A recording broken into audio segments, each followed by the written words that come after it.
Gumugulong na ang investigasyon sa pamamaril kay Tony Mendeja, isa sa mga direktor ng Mindoro Electric Cooperative o Ormeco. Pero ang hawak na akusado ba ang tunay na may sala o biktima lang ng tanim ebidensya? Ang detalye sa exclusive agenda report ni Joash Malimban.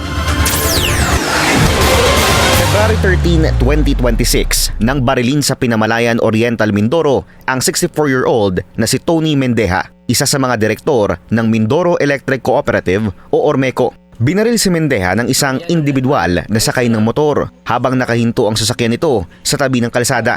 2 buwan matapos ang insidente, sinimula na ngayong araw ang preliminary investigation laban sa itinuturong gunman na si alias Mark. Ayon sa investigasyon, may lumutang na witness sa pamamaril. Siya si alias Ray, isa sa 5 kalalakihang nasa tindahang ito o tapat lang mismo ng pinangyarihan ng krimen noong gabing binaril si Mendeja. Ayon sa sinumpaang salaysay ni Ray, kitang-kita niya kung sino ang bumaril dahil sa liwanag ng streetlight sa lugar at mga ilaw mula sa mga tindahan at bahay. Dagdag niya pa, personal niyang kilala ang akusado. Pero ang salaysay ni alias Ray, mariing pinabulaanan ng iba pa nitong kasamahan.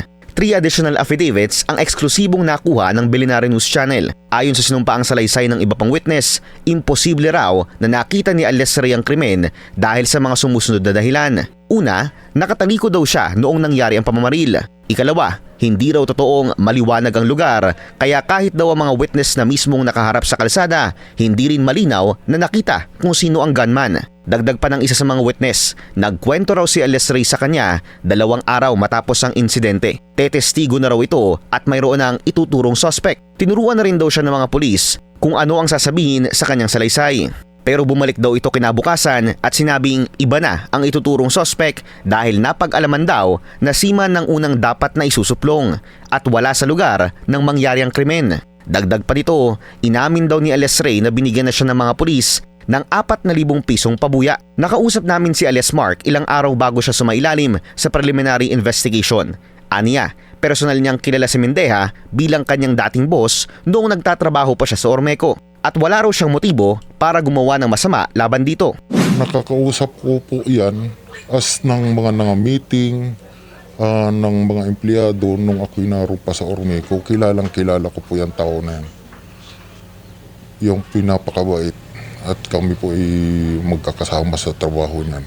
Paninindigan ni Mimaropa Regional Director, Police Brigadier General Jovencio Badwa Jr., sinunod ang due process kaugnay ng investigasyon sa pagpatay kay Mendeja. Solid din daw ang ebidensyang nakuha ng PNP, lalo na't may natagpuan daw na bag ng mga bala nang halugugin ang bahay ni alias Mark. Bagaman walang baril na nakita, ang mga balang ito kapareho raw ng bala na natagpuan sa crime scene. On March 17 ay sinearch nila itong yung suspect sa bahay niya sa Gloria. So doon nakitaan siya ng 7 bala ng .380. Although hindi pa natin makonclude dahil wala ngang baril na nakuha doon. Isang bagay na mariing itinanggi naman ni alias Mark, hindi raw sa kanya ang bag na may lamang mga bala. Naroon lang sa lagayan ng pinagtanggalan ng mga paninda ng asawa ko na hindi namin kilala yung bag, wala pang zipper. Yung aking bata, kung sa akin po yun, hindi ko maikakalat yun dun kasi may bata kong maliit na 9 years old. Ayon kay Badwa, walang tanim witness o tanim ebidensya sa nangyaring investigasyon. Tiniyak din niya na mananagot ang sinumang pulis sa ilalim ng kanyang jurisdiksyon na mapatutunayang lumalabag sa due process at nagmamanipula ng investigasyon. Para sa agenda, Joash Malimban, Billionaire News Channel. Mag-follow sa aming mga social media accounts at mag-subscribe sa aming YouTube channel para sa pinakahuli at eksklusibong mga balita.